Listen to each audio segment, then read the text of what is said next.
Hello, I'm John Pike and this is the Big Sky Stearman Show. Today's segment, we are going to fly the Howard.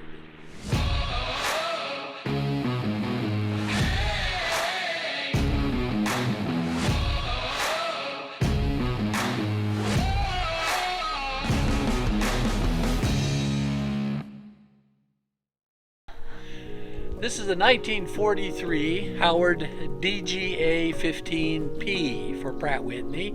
Its DGA stands for a darn good airplane. Came out of a design in the 30s by Benny Howard, famous race pilot. Evolved into quite a big fire-breathing macho tail dragger. And this particular airplane was an instrument trainer in the Navy in World War II. They actually had a third pilot station placed in the back of the airplane where the student would do his instrument flying from. And then there would be a second student and the pilot flying the airplane while the student flew on instruments. This particular Howard, after the war, they were surplused out, and this particular Howard went through what was called the Job Master conversion. And it was kind of a sportsman's pilot's airplane, kind of an early bush plane, maybe predating the de Havilland Beaver. But this airplane then was converted to floats, several other modifications. It became a six-place airplane.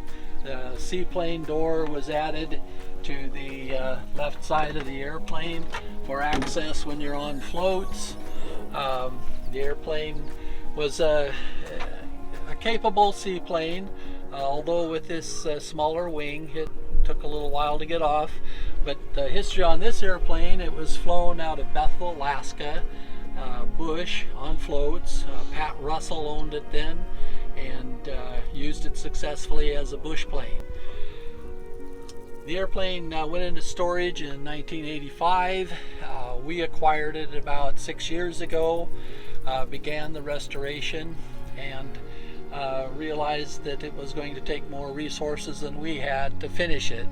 And so then enters our good friend Tyler Appleton, a Frontier Airlines pilot, who said, I need to go back in a time machine and experience this different kind of flying.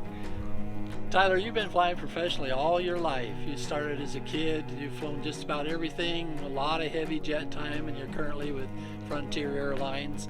And this is a whole new world here to be involved in a big macho fire-breathing tail dragger that is basically a time machine out of the past. What are your emotions, and what kind of challenge does an airplane like this present for somebody like you? No, that's a good question, and you're right on with that. One of the reasons the Howard attracted me is I knew it would take me back in time to the passion I had when I first started flying at 13 years old. And it certainly has done that. I've had to relearn all that stuff I used to know, but it's coming together. So I'm looking forward to flying it on my days off. I guess that's what us pilots do. We fly for our living, and then on our days off, we're out flying our airplanes.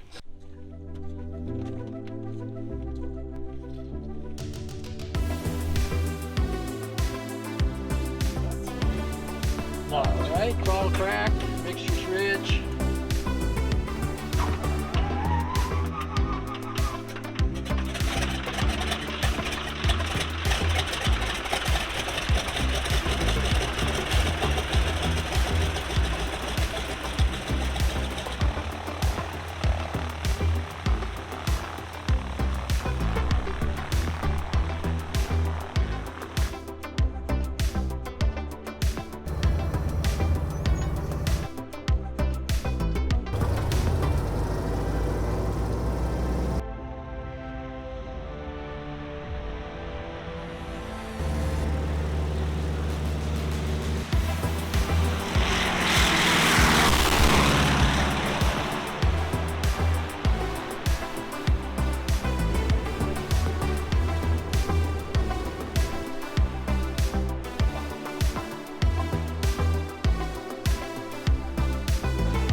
cool. Got a couple good landings on that one, I felt. Yeah? One little hop in A between. little hop. You must remember, we're still training, learning the Howard hop. The Howard hop. Thank you, Big Sky Stearman and the whole family, Oh, and you everybody who had a hand in this airplane. It was a huge project, way bigger than I even knew. I was pretty naive when I started this thing, and but we're down to the end here, and it's really coming together. We're having a lot of fun learning how to fly it. It's working me out hard, but that's what I got into this for. So again, everybody who had hands in this, Jeremy, Brian, Kevin, all the Big Sky folks that I know have been working super hard on this airplane for the last 3.5 years. You know. And Chris. Chris has just been underneath this thing tirelessly, and bloody knuckles and scratches, and so thank you so much. Well, I'm sure Appreciate you'll it. enjoy it. Yeah. It's priceless. It really is.